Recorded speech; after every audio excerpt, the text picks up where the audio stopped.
put the sign on the door.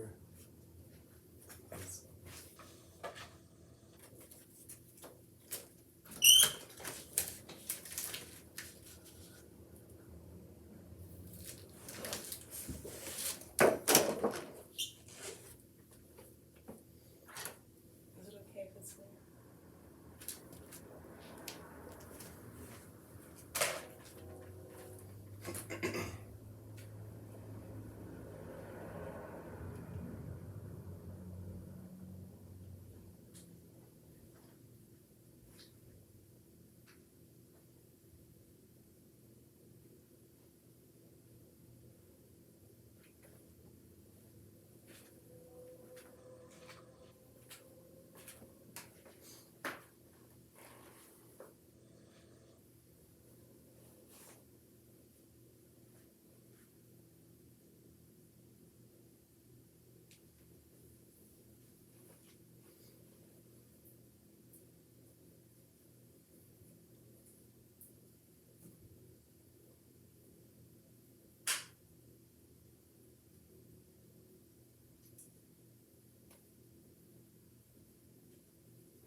time is it?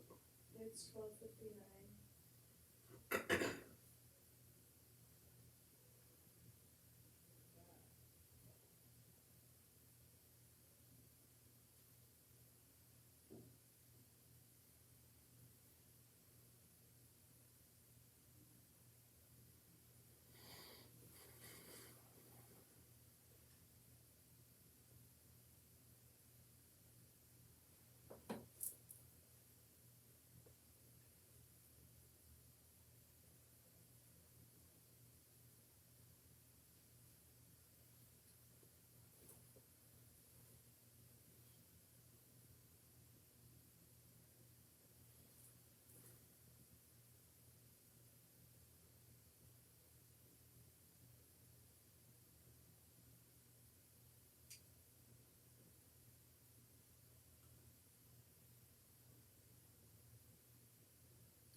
Recording in progress.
Okay, we're about to get started, little Pedro.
Hello. Hello. How you doing? Good, good. Hey, I'm sort of a Luddite with getting things off Instagram and communicating them. Hi. Oh, hey. Good to see you. So am I calling you Josh or MC or DJ? MC is good with me, but whatever you prefer is fine. And what would you like me to call you, Jeffrey or Jeff? Or Mr. Sure. Weissman? Whatever you want. Okay. Well, I'm good to go. Like, Actually, it's Jeffrey. People from my youth call me Jeff and lots of other things. You're all right? You sound a little hoarse. well, I was on, I do live shows on Bourbon Street at my club, and I do that like 5 nights a week. So Wow. I just, New Orleans? yep, New Orleans, yep. So I've had a rough few days, but I'm okay. I'm pulling through. You want to do this at a better time for you when you're more rested? No. I'm good. It'll come back. I just haven't spoken today at all, but it'll fix. You gotta do your warm ups, babe. You gotta Bumblebee, bumblebee. Red leather, yellow leather. Well, Blood, blue blood. well, we're just gonna hit the ground running so I'm just gonna say, hey, how you doing? And then pretend like we've never said anything until this point, okay? And I'm calling you Josh or DJ. MC is good. Like, I'm sorry, I keep calling you DJ. I'll probably do it again. No, MC. okay. Hello, Mr. Jeffrey, how you doing? I'm good. I'll see you later. No. Come Did you back. miss me? Yeah, I did. How you doing today? I'm doing okay. It's a kind of a dreary, wintry day, which is good. You know, it's good to have those kind of days to break up the bright, beautiful days, like we're having so many in this pandemic. I like the cold because in New Orleans we get like 3 cold days a year, so I get to wear all my hoodies and stuff. But so normally we start off by asking, what is your favorite movie that you are not in? Like of all time. Oh, wow. Oh, great. Yeah. Next question. No, my favorite movie that I'm not in, that I was up for. No, let's see. Gosh, of all time, there's so many. I Yeah. like most of the Thin Man movies. I like the classics. You know, from Wizard of Oz to 2001: A Space Odyssey. I love a lot of movies, and it's really hard to pin down what's a favorite. Young Frankenstein. I don't know. Shoot. Let me get back to you on that. Okay, fair enough. Yeah, Wizard of Oz is very, very cool. Like the ingenuity that they had to have to do all those effects and stuff was just mind blowing. I love Yeah, that. I mean, a picture of the little car driving around far off in the background with the sheet or whatever they used to make the tornadoes. Like, that's how they did that effect with a little car driving on the far end of the soundstage. I didn't know about They were that. doing that. That's Oh, crazy. yeah. The way they did the tornado is they put a stocking like on a fan, like took the blades off and turned it on and spun it. I thought that was cool. And the horse, they dyed the horses when it was the horse of a different color. They would use Jello. They painted it with Jello mix. I hope it didn't kill the horses. They weren't too worried about that type of stuff back then. They were like, we'll see what happens. Yeah, they had little people making love in the bushes. I heard Isn't that I heard a weird thing about one of them like killed themselves, or they thought you could see that in the background, but it was actually like a crane or something. When they got HD, you could actually see it was just like a bird. But that was like one of those There's urban. the one shot of a crew member hiding behind a tree real quick in the Witch's Wood. Oh, I didn't know about that. Oh, look it up. Yeah, that one's not an urban legend. That's I think you probably find it on YouTube or something where there's someone probably puts a circle around the guy ducking real quick behind the tree. Wow, that's funny. Oh, he doesn't. He just kind of walks. He knows he shouldn't probably bring a lot of attention to himself like a pro. Right. Oh, I'm just gonna saunter over here behind the tree. That's funny. That's really funny. So It's fun to tell people an example on Pale Rider, a western I did with Clint Eastwood back in the early or mid '80s. There's a lot of things like that in continuity things. Example in the scene where my character's daddy gets shot from head to toe. Took us 3 days to shoot that, and on the different days there was a blizzard on one day, sunny on another day, and overcast with no snow on the last day where we had to bring in the oil-based snow, and the wind picks up the snow in giant clumps and blows it. It's funny. that is funny. Cuts are so quick you can't tell, or you can tell that where the actor playing my brother and I are screaming and crying from the mercantile. We're in a blizzard. When he cuts back to Daddy being shot, he's in sunshine. That's funny. I was reading about you. Beautifully. I was reading about you, and I saw something that said you were in Max Headroom. What were you in Max Headroom? Just a little support role. The Rakers episode in the control office. Jeffrey Tambor plays my boss, and we control Max. We're staying in communication with him, and sort of like the George Burns of the Burns and Allen show. Just watching things on TV. Oh, is that what's going on? Very interesting. It's like, okay.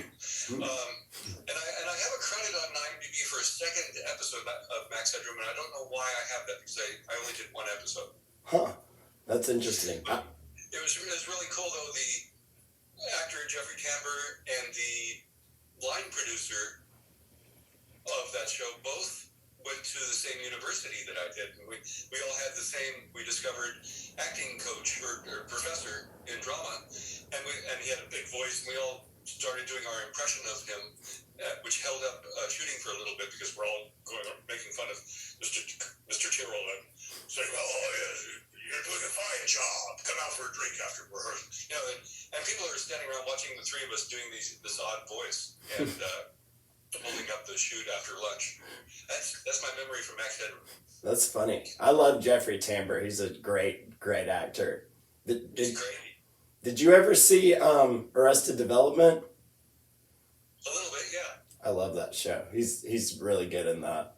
That's funny. And I love Max Headroom. He was a little bit before my time, but I found about a bunch of his videos and stuff online, and I was like, that is the coolest character. I just love that guy. He's so cool. And you're in Twilight Zone. That's really cool. In the movie, yeah. The film I thought was dead in the water after the accident on John Landis's shoot, where Vic Morrow and the kids were killed. And about 3 months later, my agent called me up and said, they want to see you over at Warner Brothers for Twilight Zone. And I was like, they're not going to finish that. She said that Spielberg had decided they got enough of that episode in the bag, in the can, and that he had everything lined up for Joe Dante and his and George Miller's episodes, that they were going to continue with it. And I was like, I'm auditioning for George Miller. And I was a big fan of Mad Max and Road Warrior, and this was his first Hollywood shoot. So I went in, and we got along great, and I got to play one of the passengers. My place on the airplane is the remake of The Nightmare at 20,000 Feet. Mm-hmm. And where they had me sitting was right across from Lithgow and back one. And so a lot of the time the camera and crew needed to be where I was sitting, so I'd go hang out the back of the airplane fuselage. And I remember hanging with a guy named Spaz Attack. He had a big giant red mohawk. He ended up being a Tony Basil, I think, Huh. and others. But he was kind of excited because he had just finished shooting a fight scene with Harrison Ford on a film yet to come out called Blade Runner at the time. Ooh. And his, I remember going to look for Spaz after Blade Runner, and his fight got cut. But then another extra who was in the back there, Jack Burrell, is Milton Berle's brother. I love getting these, stories from shoots that I'm on, projects I'm on. And Jack told me that his brother Milton got kidnapped by Al Capone. Wow. He was coming to Chicago. Capone wanted Milton to play his club, and Milton said, "No, I got this other engagement, another club." And Capone's guys kidnapped him at gunpoint at the airport when he showed up in Chicago. How they knew he was arriving? Well, probably staked him out. Anyway, so that's kind of the thrill for me being on different movie sets is getting to know stories from other participants and teammates, and then watching the creative process, Right. being up close and personal, watching Clint Eastwood or Michael J. Fox or Michael Keaton, John Lithgow work has enriched me really well as both for my own acting and then also when I teach. So I love that sort of thing. Right. Yeah. For people that don't know, it was a helicopter crash, wasn't it? That during Twilight Zone that messed everything up, and it was a big. They were working in the wee hours of the morning, and the kids who shouldn't have been on set were there. The Vietnamese refugees or whatever that Vic Morrow's character was getting. His character's redeeming himself or something, and he's trying to save these kids, and they're in this swamp or whatever. And Landis wanted the helicopter lower or whatever, and fireworks hit the propeller of the copter, and it came down. Wow. And decapitated everyone. That's so sad. That's nuts. What a way to go. That's awful. Oh, yeah. Horrible tragedy. Yeah. Horrible, and it should have never happened. That's sad. Well, get out of that. But so how did you get into acting in the first place? Was that your plan, or were you just kind of fall into it, or what? I don't really remember not wanting to be an actor. I remember maybe periods of my being when I was real little, wanting to maybe be a fireman or a astronaut or something. But I though remember quite honestly all the time wanting to be an actor. And my parents didn't want me to be an actor. They refused to let me get an agent when I was a kid. And your school comes first, blah blah. And they knew a lot of people in the industry, and they saw what a hard life it was. It was kind of frustrating for me, but I did shows in school, and then community theater. They let me do that, and other projects, films with my buddies, and then out of high school, they weren't going to tell me what to do, so I started getting my foot on some sets by doing bits and large crowd scenes in films like The Rose and FM, I Want to Hold Your Hand, and got brainwashed by Alice Cooper in Sgt. Pepper's Lonely Hearts Club Band. Cool. Yeah, it was fun hanging out with the Bee Gees. Wow. I'm 18 years old at 7:30 in the morning, and I was like, is that pot? I smell pot. 7:30 in the morning. And I follow my nose, takes me over to Barry Gibb. I said, "You smoking pot at 7:30?" So I did that back in junior high. What's the matter? And I said, "Sure, here, you want some?" I was sure. There's tobacco in this. He goes, "Yeah, that's how we like it over in the UK." I'm like, okay. And then Robin Gibb comes over and congratulates, or no, it says, our record, what was it, Children of the World, News of the World, whatever it was, had just reached #1 on the Billboard charts, and so I was the first to congratulate them both. Wow. That was nice. That's very neat. That's so cool. So Back to the Future 2 is my favorite movie ever. And I'm actually an actor And that is the movie that made me want to be an actor. When I was a little kid, I saw that and I was like, you can't do anything funner than be in a movie like this. This seems so fun, so cool. And that's actually what Wild ride. it is. It's a fun wild ride. I remember the first time I saw it, I was in New York to ride in the Macy's parade. So I remember Elizabeth Shue and I both were in New York, so we got to go see it in theaters there. And I was confused. The pace was so quick and things were happening right and left so fast. I was like, wow, this is really frenetic. Mm-hmm. I was excited though. It was the first time I got to see my name on a shared title card, just my name at the front of the film. I had a shared title card on Pale Rider. Wow.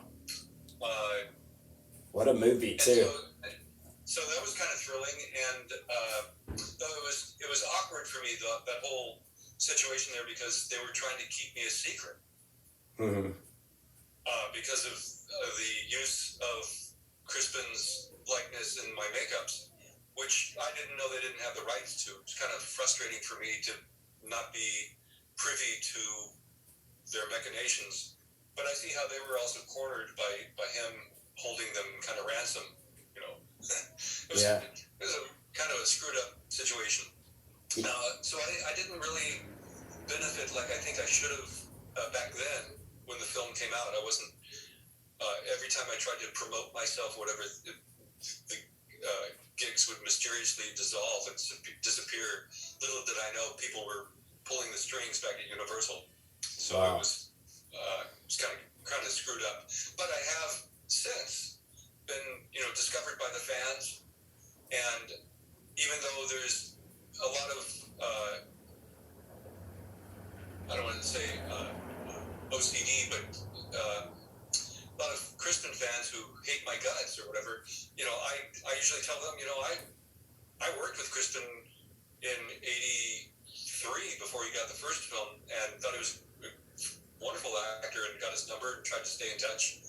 And when I learned he wasn't coming back, I thought he had another film that he couldn't get out of his contract or schedule or what have you, and it probably broke his heart. But I called him up and said, I'll do a great job, and I can't imagine how they're going to do it without him, but they did, and it was a thrill for me to work on the project. It was really great, rubbing elbows, working with Tom Wilson and Leah and Mike, and it just was a very exciting set to be on. I bet. Carl Sagan said that movie was the most realistic example of time travel, at least at the time it had come out. I read that today. I thought that was interesting. So that's neat. What did you do for your audition for the movie? It wasn't a traditional audition in that I had an agent for lookalike work that I was doing. I at the time was playing different characters: Stanley Laurel of Laurel and Hardy, Mm-hmm. Charlie Chaplin, Groucho Marx, at Universal Studios Tour and various other venues and events. And that agent called me up and asked if I knew who Crispin was.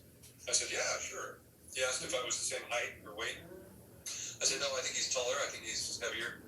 But what's going on? And he explained to me that they were looking for a photo double stand-in for him for a project that he couldn't name. And I was like, the sequel to Back to the Future? He said, I can't say. I said, well, get me in there. Yeah. I needed to earn my medical through the Screen Actors Guild at the time, because my ex-wife was pregnant with our second kid. And went in and met with the ADs, and that went well, and I guess they spoke with the director. The next call I got was to go audition for a Judy Taylor-Feinberg casting. And I read the scene where Marty and George are hanging the laundry in the backyard from the first film. Mm-hmm. And I guess that went well. And then they started sending me to makeup prosthetic fittings and body cast special effects fittings. And at this point, I was figuring, because of the makeup effects and everything, that they needed to have George in two places at the same time. Mm-hmm.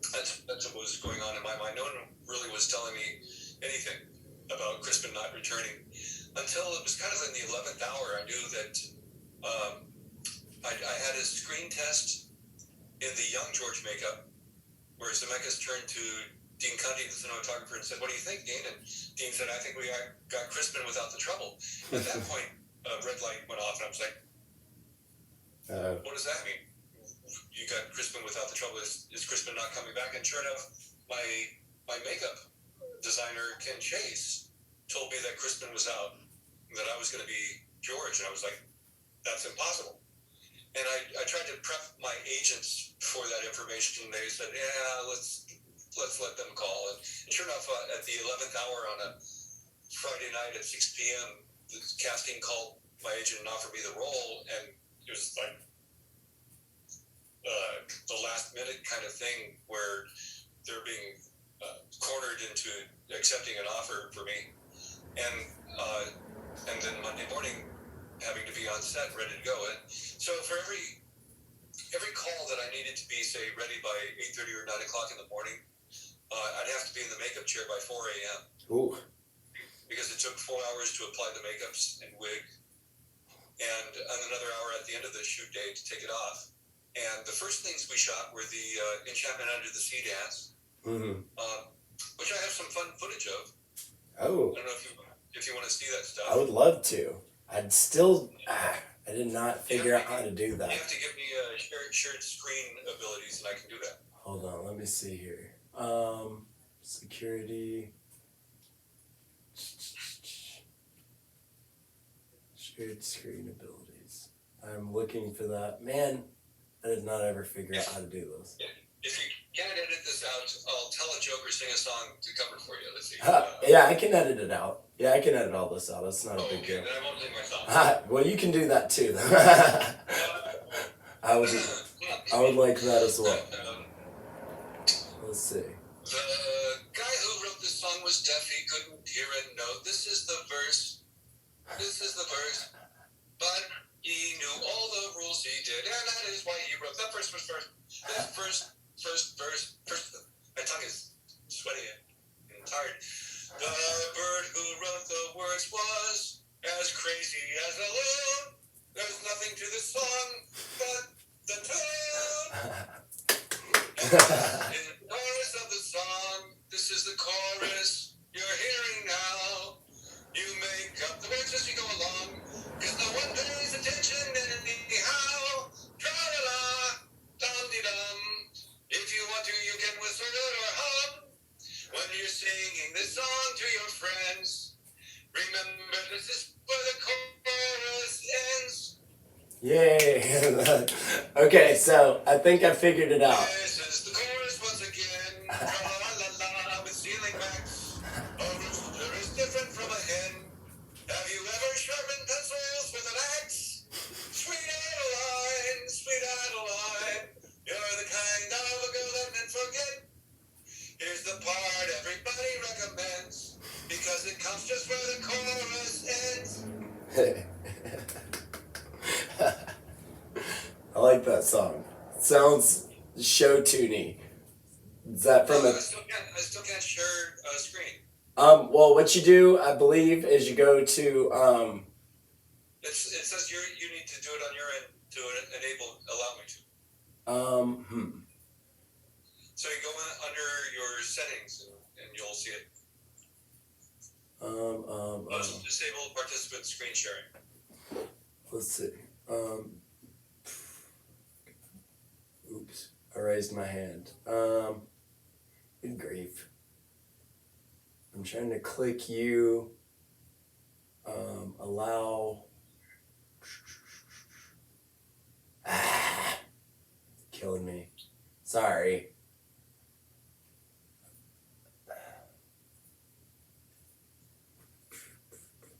Well, I could just, if you could send me a little clip of it, I can just edit it in. if I can't figure this out, which I don't know. Here's, okay. It's not giving me the option to allow anything. I don't see any options.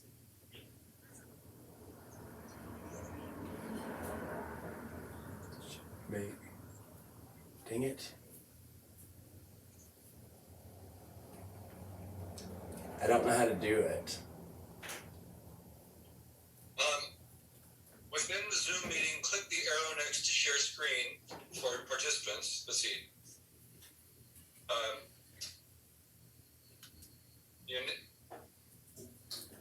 Okay, hold on. Under advanced sharing options. So if you go within the Zoom meeting, click the arrow next to the share screen and select advanced options. You see it? No. I'm gonna. It's the screen capture. Good grief. Page that I'm now putting into the chat.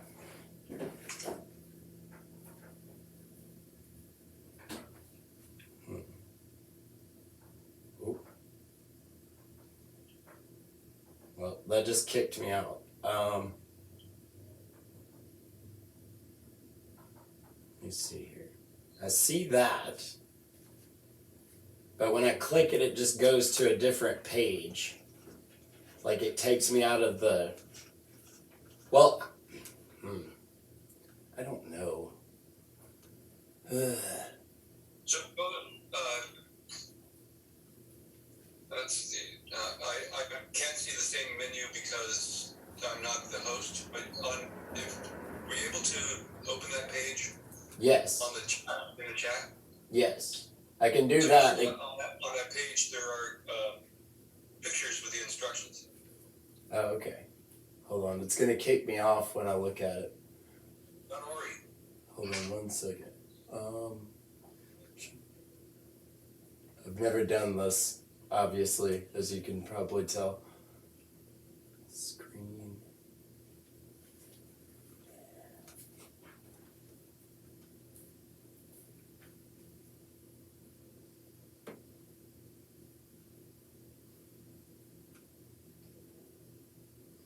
Okay. Screen sharing.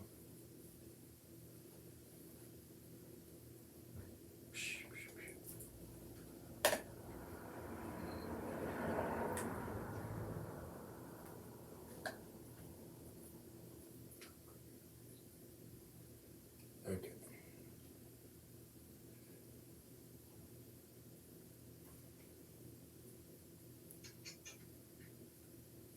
I think it's not working because I shoot this part of it through my phone, so it's not giving me the because I've noticed that when I run it off the computer, it drags sometimes. So this supplements the Wi-Fi with data to make sure that it goes all the way, like that it's clean, comes through, but so it's not giving me that option.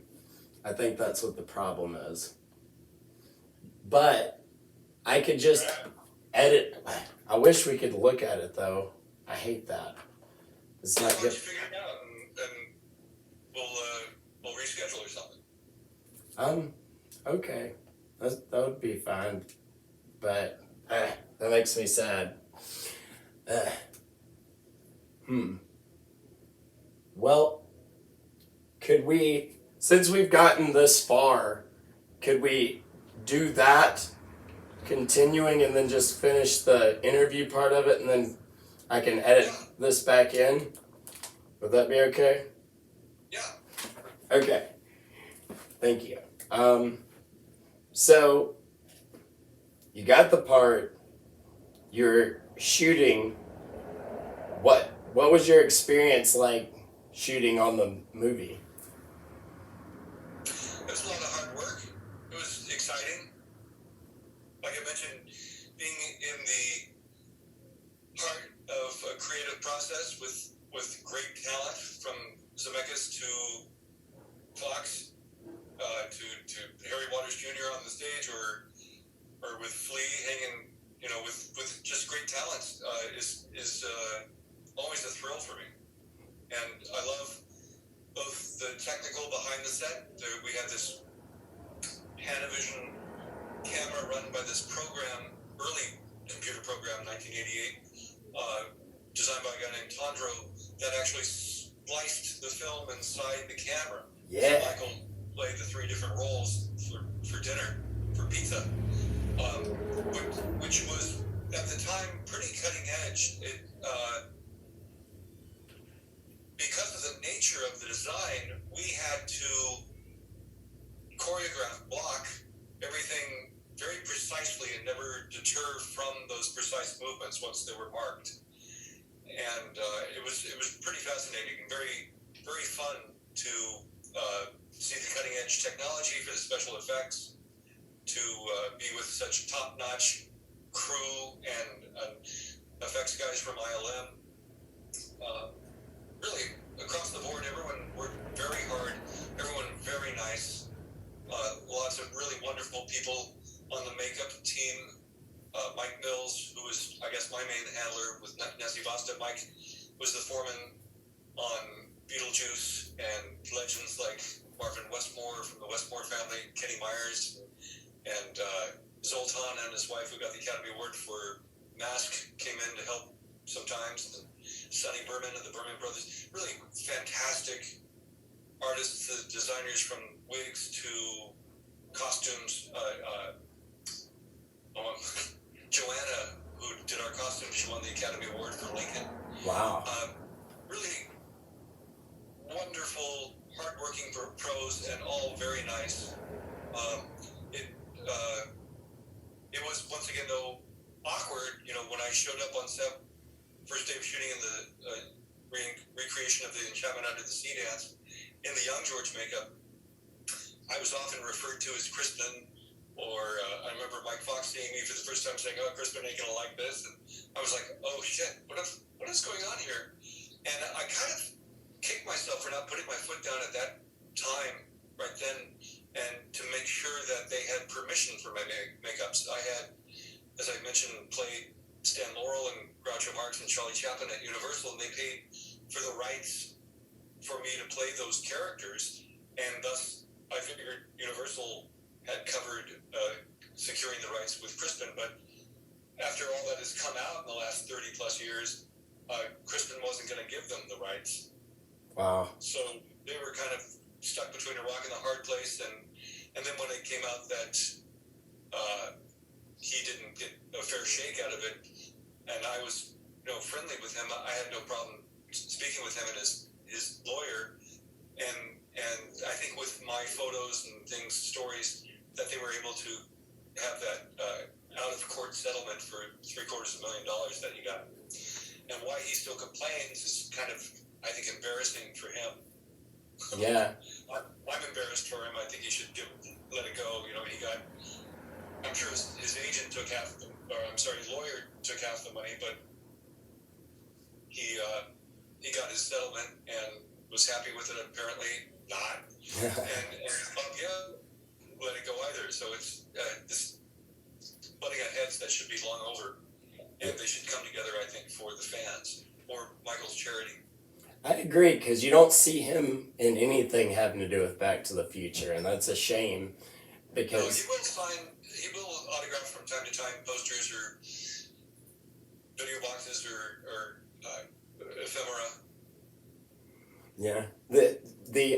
It's interesting though, because you inadvertently became a huge part of cinematic law history by doing this, because that now in every movie it says, at the bottom of the screen, like the likenesses and such are owned by this company, stuff like that. So I thought that was very interesting, because I read about this case, and it's strange that had not been tackled before that point, You would have thought that they would have figured that out a long time ago.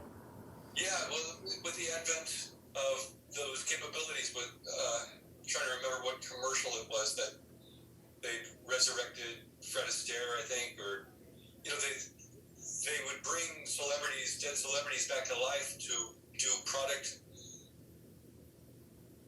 either adverts or promotions, what have you, and often those estates were either owned by the families or had been sold. For example, Marilyn Monroe's estate and her likeness has been sold several times, and she still earns millions of dollars every year. You would think that those laws would have been actualized by the Screen Actors Guild to protect either the estates or the actors. But yeah, it's nice to have been a catalyst in creating a law that will hopefully remain in effect and protect those who don't have a lot of power to go after the big studios when they do stuff like this. And it has proven beneficial, having to recreate Carrie Fisher or other actors after they've died when they were hoped to have been in a film. It's great that their legacy continues. It's kind of bizarre, very strange to see a dead R&B star up there dancing in a hologram. Right. It's weird, but at the same time, if the family can benefit and make some money, and the fans can thrill in this imaginary world, it's pretty fascinating. It's pretty wild. Yeah, it is very cool. Wonderful, baby. Yeah. So, were you actually upside down in Back to the Future too, in the part where you're when your back is hurt? Yeah. Oh, Here's my action figure. that's cool. An Uber fan, Brad Fife, made this for me. My only action figure, really. This action figure doesn't really look like me or Crispin. That doesn't look like anyone. That's the one I just bought. Oh, you did? Yeah, I bought that one, and I got the A Match Made in Space book. They have a hardcover, Nice. and I got that too. I was looking, seeing what kind of cool merch they Crispin have. to sign your action figure, and then I'll sign it. You'll be one of the 2 people in the world that'll have both of our signatures on it. Yeah. I only really last year heard the true story of why George was hanging upside down. There's a lot of, I think, urban legend, maybe partial truth, in that they wanted to obscure the actor, that maybe it wasn't Crispin. But to kind of check that, I went back and looked at my Paradox script a few months ago, in fact, and there's about 7 or 8 rewrites of those scenes in the kitchen of 2015 for Pizza. Mm-hmm. In some versions, in one version, Marty's in the ortholev hanging upside down. They had apparently commissioned the design and the build of the ortholev to have Crispin in it. I believe the Bobs, they didn't know that Crispin wasn't coming back yet when they wrote it.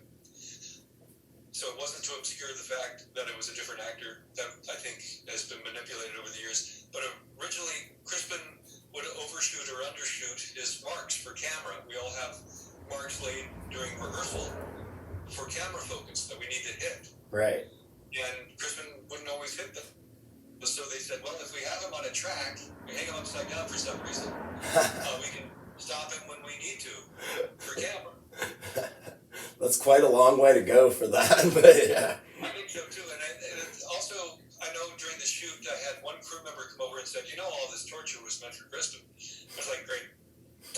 And another regret I have is that I didn't negotiate stunt pay for hanging upside down. So, one week in particular, it took over 2 weeks to shoot from outside or Dad's Little Pumpkin, which was the line I improvised, to get all the way through to shooting rotating my access for Pizza, which is in the cut bonus material. Some of those days, I remember one week I had a 19-hour, a 21-hour, and a 26-hour long day. Wow.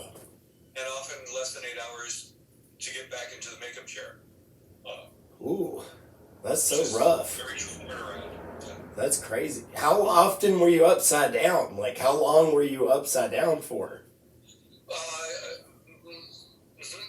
if I was in the scene, the whole day, they didn't like getting me down. Zemeckis thought it took too much time, so he had the guys from ILM build a plank on a ladder, which I have in my slideshow that I'd show you if I could share my screen. I will fix that. Well, so they'd say, Jeffrey, do a sit up, and I'd do a sit up, and they'd slide the plank ladder under me, and I'd lie back, and everyone would go off for a quick coffee. I'd be on the set all alone, twiddling my thumbs. You know that's very dangerous to be upside down for a super long time. I actually read about that. And Now you tell me. that'll kill you. Yeah. Oh, great. I guess. I'm glad you made it because all the blood from your stomach goes into your head and all this kind of stuff. So yeah, I'm glad you made it through. I don't think convenience is a good reason to leave someone suspended upside down. You're telling me that people will die from their inversion boots? Inversion boots have been around for years. I haven't heard of it, but dying from them. Depending on how long. If it's a super long time, they would. But yeah, that's funny. That's really funny. What was it like working with Michael J. Fox? It was, like I mentioned, it was really great to be up close and watch his technique. As an acting coach, I'll refer to Mike as one of the few actors I've ever seen who was not directing, who called cut. It's like one of the big cardinal rules. You never call cut or never stop acting until the director calls cut. Even though the dialogue may have ended or whatever, you just keep going, stay in the moment because there's gold to be mined. And Mike was doing this one take. I'm not sure if it was outside the gym. I know he was running into the shot or something like this, and he said, cut. No, I didn't even believe that myself, which was really remarkable to hear him say that. And Zemeckis didn't have a problem with it. Other directors would have probably said, what the hell are you doing? This is my picture, I'm in control. Mike is, such a pro. He's developed this sixth eye, the sixth sense of a director's feel, what he knows whether or not if his delivery is truthful. I think from his years honing his comedy muscle, his craft, doing sitcom work, he really has this incredibly solid technique. And he's a nice guy. He's very vivacious, or I don't want to say frisky. He's just very, ready to take on anything, which is really lovely. I remember we had just wrapped, I think, that 26-hour-long day, and I was driving to get home, and Mike's limo pulled up next to me, and he was hanging out the window screaming at me.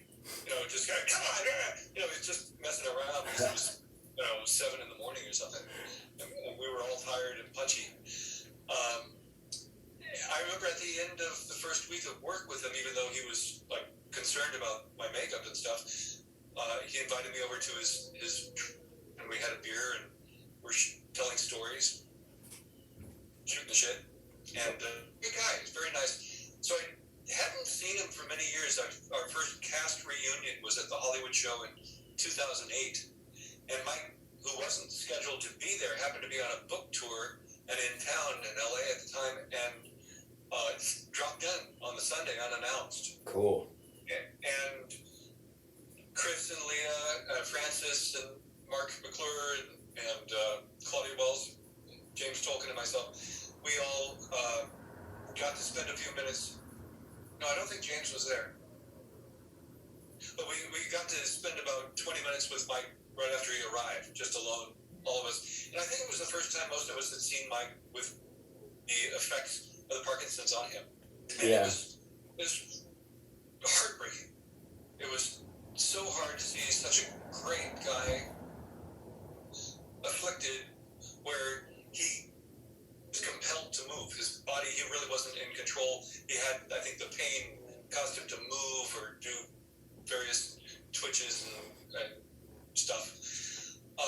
and so that was very hard for us. But then he still, though, was warm and feisty. As soon as we got back in after this brief meeting where he signed a few posters, we all had been working, so we said, okay, we're going to go to lunch, and we left Mike with 500 screaming fans, and he looked at us like, hey! It was very funny.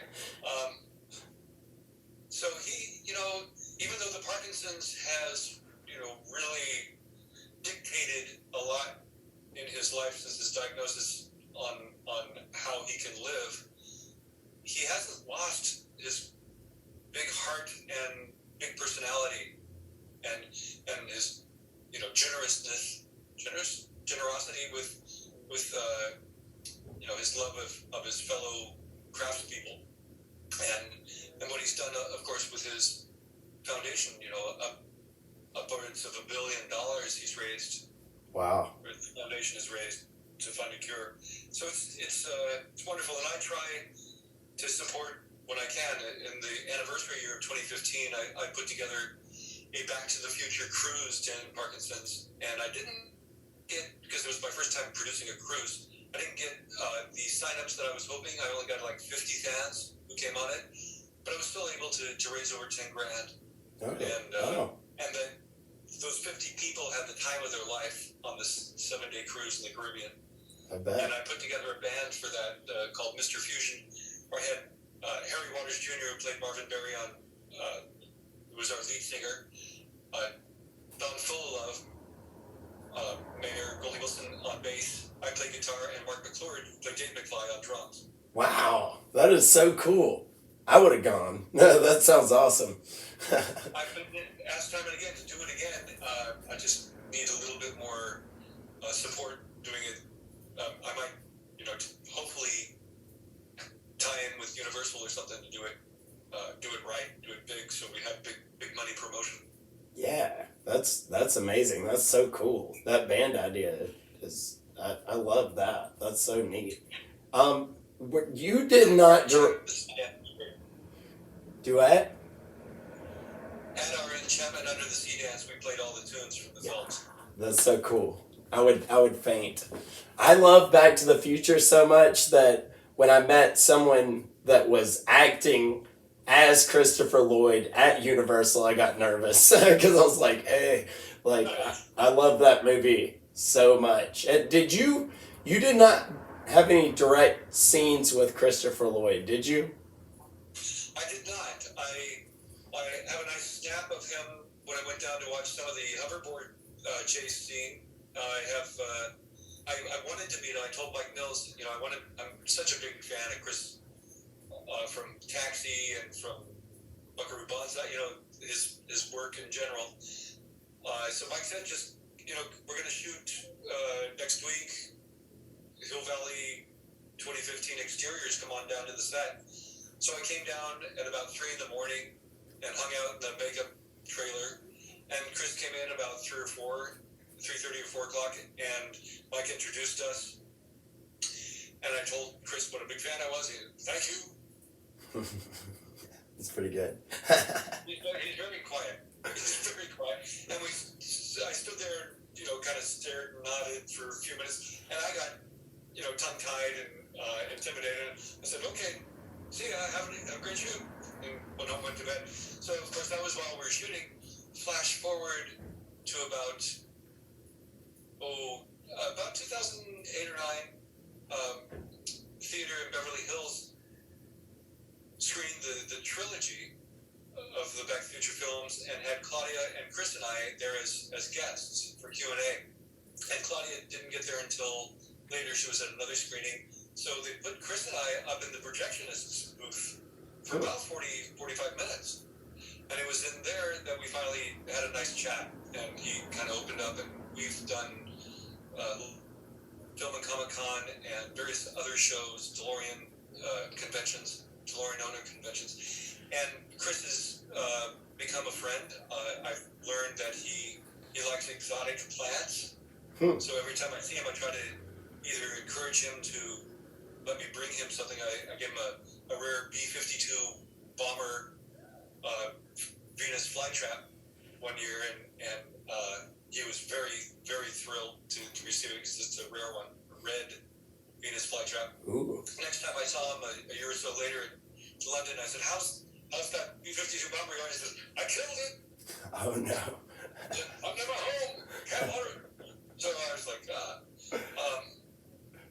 so it's really lovely to be friends with many of these great talents. James Tolkien and I, Professor Strickland, Principal Strickland, and Sheriff Buford, whatever his character's name was. Anyway, we were guests at one of the London shows, and he and I were in the green room having a coffee break, and the Star Trek star was Leonard Nimoy, and Leonard sauntered in around midday, and we happened to be in there, and Leonard looked around and he saw James, and he came right over to our table and sat down with us. Apparently, James and Leonard had done a stage show together that was directed by Otto Preminger, and for the next 20 minutes or half an hour, I listened to James and Leonard Nimoy tell stories and do their impressions of Otto Preminger, and that was just delightful. Wow, that is so cool. I would have a heart attack. James Tolkien is a dream. He's such a wonderful human and such a great talent. And the stories he's told of working with Sidney Lumet and various other wonderful shoots that he's been on, it's just delightful. I hope you get to meet him. Yeah, me too. So you telling me all this stuff, like you've done a lot, you got to meet all these people, you're in my favorite movie and all these other cool things. Like, what kind of advice do you have? Like, I'm a relatively newer actor, and a lot of people that watch this are also actors. What type of advice do you have for people that are kind of new? Study with me. Oh, yeah. I teach virtually. I have a couple students that I'm currently coaching via Zoom. I'll record their monologues or scene work and then stop the meeting, download it, and then start the Zoom up again, and we'll watch it together and I'll coach. Oh, cool. I have a fantastic cold reading technique. I have exercises from everyone from Meissner to the Strasbergian relaxation technique to the repetition and fantasy charging to Michael Chekhov's character gestures work. Some viewpoints. I try to throw bits of lots of different techniques so students get an idea of what works for them, so they can continue working in those techniques that they find are good for them. But the bottom line, whether you study with me or not, is just that: is you need to study. You need to hone your craft, because it is a craft. You're an artist, but unlike other arts, you're both the painter and the paintbrush. Mm-hmm. So your tool, your body, your voice, your mind, all has to be in tune, Right, and ready to work. And so you have to have a great warm up. You have to know your craft. You have to know how to listen, how to layer a character onto you to mesh. You need to know truth. The camera can't lie. So you need to be able to be truthful and develop your relationship with the lens. I gave that note to Guy Fieri before he got his first TV show. I've studied with a lot of great acting gurus, and I've been teaching for a lot of years now, and I've had a lot of students and or talents that I've mentored become very successful. I'm happy to say. Wow, awesome. That's great. Like, so I have one more question. Do you think that time travel will ever be possible?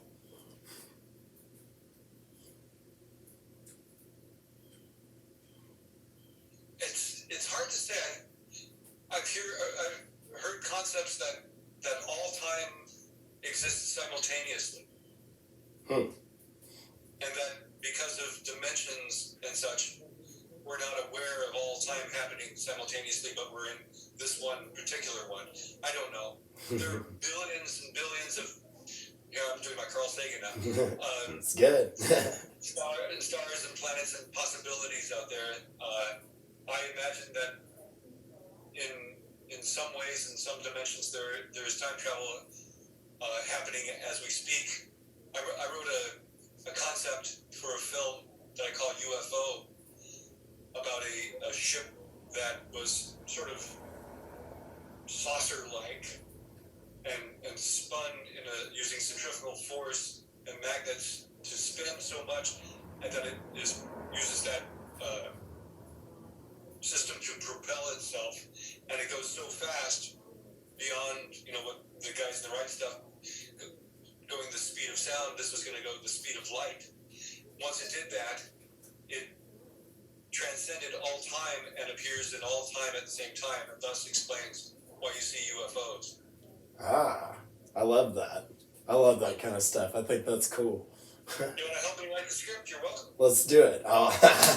Don't tell me that. I'll do it. That's another thing that I would advise actors is write your own part. You know yourself best. If you can either work with a writer you know or write something yourself as a vehicle that you can produce. If with the advent of affordable equipment and so many filmmakers right and left, you can put together a production team and shoot your own short or feature even, because that's your best calling card if you wanted to break into Hollywood, is come in with your own product. That is so funny you said that, because at the beginning of the pandemic, I started making a feature-length movie 1 minute at a time every week. And I'm every character, and it's all shot on a green screen in my house. And now I've passed 85 minutes, and I'm almost done with it. And I did everything. Wow. Completely everything. Yeah, I would love to show you that sometime. But it's called Popsicle World. I'm basically the character of myself, but we're going through different dimensions, and I meet all these creatures like goblins and magic toast and all this kind of stuff. But it's pretty crazy. Bring on the magic toast. You got it. But thank you, sir. Thank you very, very much for doing this. I really appreciate it. And it's amazing to get to talk to somebody from my favorite movie of all time. So thank you very much. Thanks for having me on, MC. And have fun in the new paradigm with, oh my God, what's the new one? Florana? After Omicron, Florana now is on the horizon. Oh gosh. Of the plague. Everyone stay safe, stay compassionate. JeffreyWeissman.com. You can email me if you want a signed picture. I have some fantastic photos, or I have Pizza Hut foils. Ooh. So cool. Action figures. Yeah. And I can also be reached that way in case you want an acting lesson. Or follow me on Twitter. It's at JEF Weissman, WEISSMAN. On Instagram, it's at Jeffrey J. Weissman. And on Facebook, my fan page is at Jeffrey Weissman Actor. Sweet. Wow. Well, thank you, buddy. I'm going to tag all that and make sure everybody can find it. But thank you, sir. I appreciate you. Sure. I'll see you in the future. Hey.